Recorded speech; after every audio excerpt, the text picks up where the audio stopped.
নমস্কার বন্ধুরা, শ্যামলী রান্নাঘরে আপনাদের সবাইকে স্বাগত। তো দেখুন বন্ধুরা, এখানে আমি বিভিন্ন রকমের সবজি নিয়েছি। তো এখানে আমি সজনে ডাঁটা কেটে নিয়েছি, বটবটি, কুমড়ো, মিষ্টি কুমড়ো, এটা আছে কাঁকরোল, একটা আলু, আর কিছুটা আছে কাঁঠাল দানা।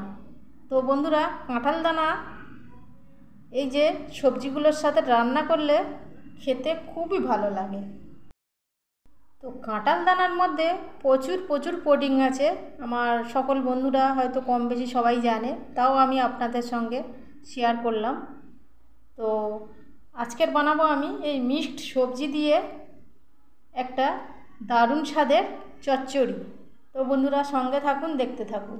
নতুন ও পুরনো বন্ধুদের অসংখ্য ধন্যবাদ। ভিডিও শুরুতে একটা লাইক দিয়ে সম্পূর্ণ দেখবেন। আর নিয়েছি এখানে আমি একটা মাছের মাথা। তো মাছের মাথাটা দিয়ে সবজি রান্না করব। তো মাছের মাথাটা বেশ করে নুন আর হলুদ দিয়ে মেখে নেব। তো বন্ধুরা, যদি নিরামিষের দিনে এরকম সবজি রান্না করেন তো মাছের মাথা আর পেঁয়াজটা বাদ দিলেই হবে। তো একটা কড়া বসিয়ে দিয়েছি, কড়াটা খুব ভালো গরম হয়ে গিয়েছে। আজকেকার তরকারি আমি রান্না করব সাদা তেল দিয়ে। তো এখানে আমি 3 থেকে 4 টেবিল চামচ সাদা তেল দিয়ে দিলাম। তো তেলটা খুব ভালো করে গরম হয়ে গিয়েছে, এবারে দিয়ে দিলাম মাছের মাথা দুটো ভেজে নেব। তো মাছের মাথা দুটো আমি খুব সুন্দর কড়া করে ভেজে নিয়েছি। সবজির সঙ্গে দেবো, তো একটু কড়া করে ভাজলে তাহলে আঁচটানি গন্ধটা থাকে না। তো উঠিয়ে নেব। মাছ ভাজা উঠিয়ে নেওয়ার পরে ওই তেলের মধ্যে আমি 1 টেবিল চামচ সাদা জিরে দিয়ে দিলাম, গোটা জিরে। তো জিরেটা একটু ভাজা ভাজা করে নিলাম তেলের মধ্যে। এবারে দিয়ে দেবো আলু আর কাঁঠাল দানাগুলো। তো সব সবজিগুলো আমি একই সঙ্গে ওই তেলের মধ্যে একটু ভাজা ভাজা করে নেব, তাহলে তরকারিটা খেতে বেশি ভালো টেস্ট হবে।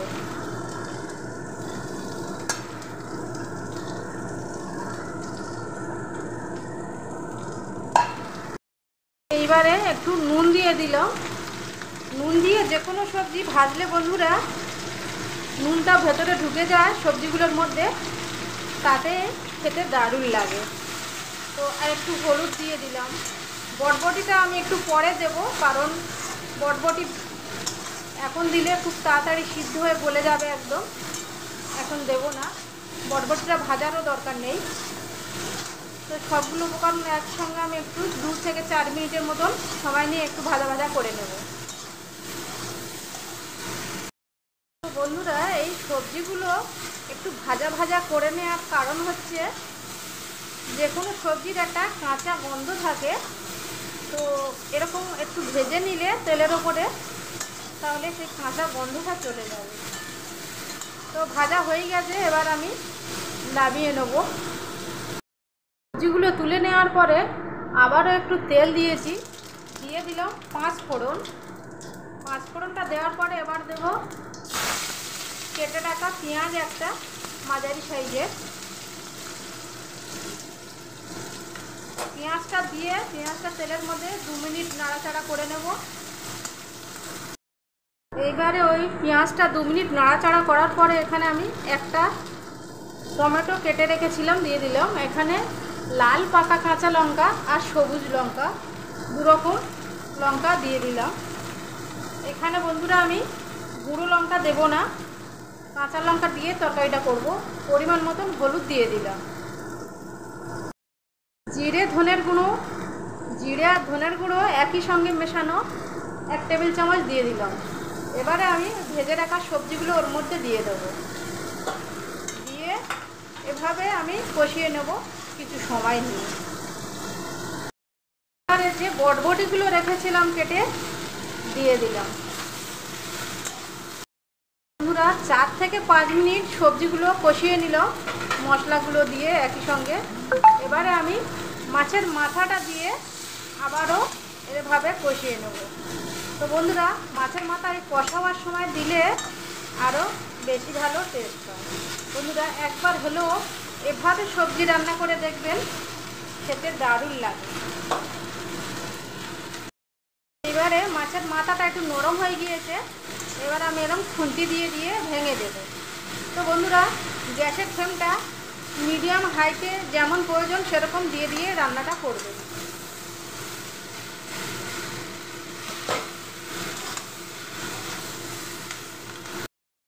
সবজি ভাজার সময় নুন দিয়েছিল, সেই কথা মাথায় রেখে আবারও আমি একটু কম করে এখন দিলাম। তো দিয়ে আমি খুব ভালো করে একটু কষিয়ে নেব।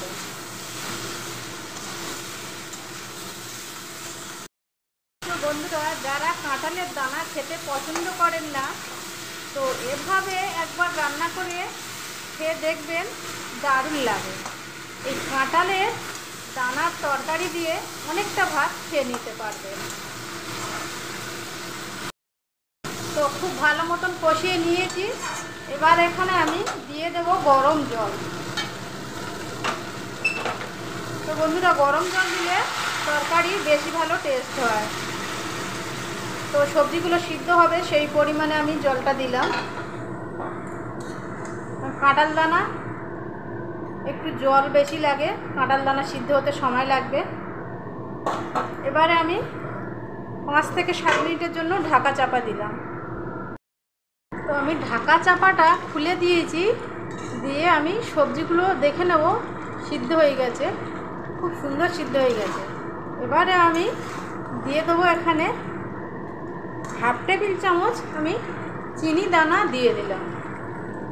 তো মিষ্টিটা সম্পূর্ণ অপশনাল, আপনারা চাইলে না দিতেও পারেন। তো বন্ধুরা তরকারিটা মনে করছেন এত সাদা সাদা হয়েছে কেন?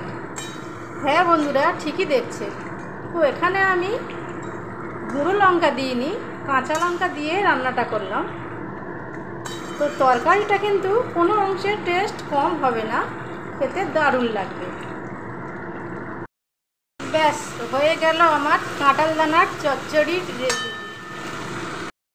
তো গরম গরম ভাতের সঙ্গে এরকম যদি সজনে ডাঁটা দিয়ে কাঁঠাল দানার চচ্চড়ি রেসিপি সঙ্গে থাকে, তো এই দিয়ে অনেকটা ভাত খেয়ে নেওয়া যাবে। তো বন্ধুরা কেমন হলো আজকেকার আমার এই কাঁঠাল দানার চচ্চড়ি রেসিপি, কমেন্টে জানাতে ভুলবেন না। যদি বেশি ভালো লেগে থাকে বন্ধু বান্ধবের সঙ্গে শেয়ার করবেন। নতুন কোনো বন্ধু এসে থাকলে আমার এই চ্যানেলটিকে সাবস্ক্রাইব করে ছোট্ট চ্যানেলের পাশে থেকে যাবেন। বেল বাটনটি অন করতে ভুলবেন না, তাহলে যখনই আমি এরকম নিত্য নতুন রেসিপি দেব সবার আগে আপনার কাছে নোটিফিকেশন পৌঁছে যাবে। তো বন্ধুরা সবাই খুব ভালো থাকবেন, সুস্থ থাকবেন। আবার দেখা হবে নতুন কোনো দিনে নতুন কোনো রেসিপির সঙ্গে। নমস্কার, টাটা, বাই।